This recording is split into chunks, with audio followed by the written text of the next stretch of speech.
मेरा नाम गोविंद नारायण सिंह, मैं स्वर्गीय ब्रह्मा शंकर सिंह का छोटा पुत्र हूँ और जिन्होंने यहाँ पे बालिकाओं के विद्यालय की स्थापना की 1995 में।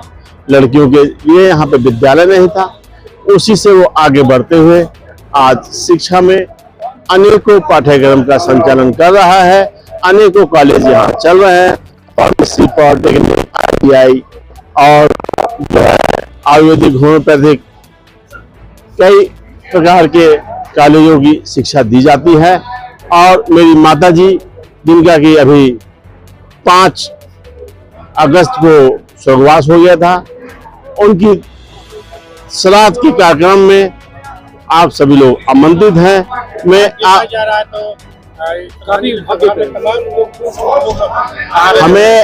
हमें आप लोगों के और हमारे क्षेत्रीय भाइयों के, क्षेत्रीय मित्रों के, छोटे बड़े सभी भाइयों बच्चों का सहयोग है। कौन सी बातें हैं जो आप आज भी याद करती हैं उनके जाने के बाद? उन्होंने एक ही हमें शिक्षा दी कि अपने दरवाजे से किसी को खाली जाने मत देना। जी, मेरा नाम कृष्णराज सिंह है और आज आप जिनकी तेरही में आए हैं, स्वर्गीय श्रीमती राजकुमारी सिंह जी, वो मेरी दादी थी। मैं गोविंद नारायण सिंह जी का बड़ा पुत्र हूँ। तो दादी जी के लिए क्या कहेंगे, जिस तरह दादी जी ने अपनी यादें छवि मार्केट में आज उनको याद आती है आपको? देखिए, सबसे बड़ा पोता मैं ही हूँ, दादी का सबसे ज्यादा लाडला मैं ही था और दादी के ज्यादा करीब भी मैं ही था। तो दादी से ज्यादा सीखने को अवसर जो मेरे को मिला, वो जो मैं आपको बताना चाहूंगा, दादी मेरी ये थी कि आपके द्वार पर कोई भी आए, चाहे आपका दुश्मन भी आए, लेकिन आपको हमेशा झुककर उनका सादर सम्मान करना चाहिए। तो पहली सीख तो ये है। दूसरी चीज जो मैंने दादी से सीखी कि हमेशा मृदुभाषी रहो, भले आपको कितना भी गुस्सा आए, मृदुभाषी रहो और टेम्परामेंट थोड़ा कूल रखो। तो जिस तरह बात की जाए बचपन की, बात की जाए बचपन में दादी को माना जाता है, दादी माँ एक सबसे बड़ी होती है बच्चों के लिए, और दादी से लगाव बच्चों को काफी ज्यादा रहता है। जी। तो उस कंडीशन में और आपका और दादी का क्या एक कम्युनिकेशन रहा? मेरा और दादी का कॉम्बिनेशन दोस्त वाला ज्यादा था, ना कि नाती पोता वाला, पोता दादी वाला।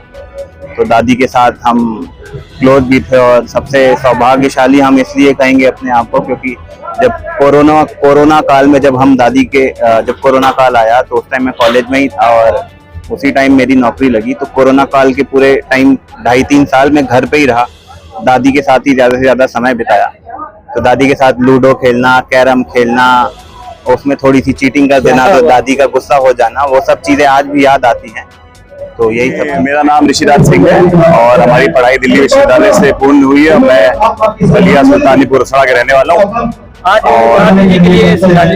क्या कहेंगे और क्या संदेश रहेगा? संदेश कुछ नहीं रहेगा। अभी हमारे कुछ गुरुवर से हमारी बातचीत चल रही थी, तो मैंने कई चीजों के बारे में उनसे पूछा कि ये चीज, कई ऐसी परंपराएं हैं जो हमें हर बार देखने को मिलती हैं, सीखने को मिलती हैं। तो उससे आज ये पता चला कि आज के दिन हमारी स्वर्गीय दादी जी की जो आत्मा है वो स्वर्गलोक की ओर प्रस्थान करती है। इसलिए हम लोग ज्यादा मन भारी ना करते हुए खुशी मन से उनको स्वर्गवास की ओर हम लोग जो है भेजें और उनकी आत्मा को शांति दें। हमारी दादी हमें बस एक चीज सिखाती है। हमने दिल्ली विश्वविद्यालय में छात्र संघ चुनाव लड़ने की तैयारी भी की थी और बहुत कुछ किया था।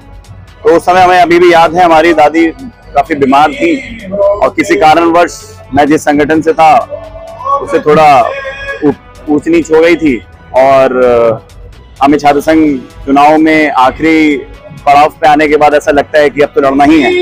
हमारी दादी ने ही वहीं पे फोन करके लेटे ही कहा था भोजपुरी में, या तो नाती या तो पोता तो पर्चा दाखिला करके आई है या तो हो जा ही रही है।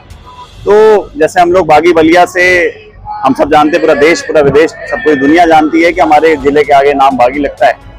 तो एक बहुत ही बड़ा कॉन्फिडेंस, एक हमारी एक बोलते हैं ना कि बड़ों का छाया होना, बड़ों का साया होना बहुत अपने जीवन में बहुत महत्वपूर्ण होता है। तो दादी का साया हमेशा हमारे साथ रहेगा, ऐसा हमें लगता है। और उनकी 1-2 बातें नहीं, अगर मैं आप लोग को कई बातें उनकी बताने लग जाऊंगा तो आज दादी जी के लिए श्रद्धांजलि देते हुए क्या कहेंगे? दादी जी के लिए क्या? दादी हमारे लिए हमेशा जिंदा रहेंगी। हमारे हर दिल, हृदय, मन, तन हर जगह जिंदा रहेंगी। और यही है कि दादी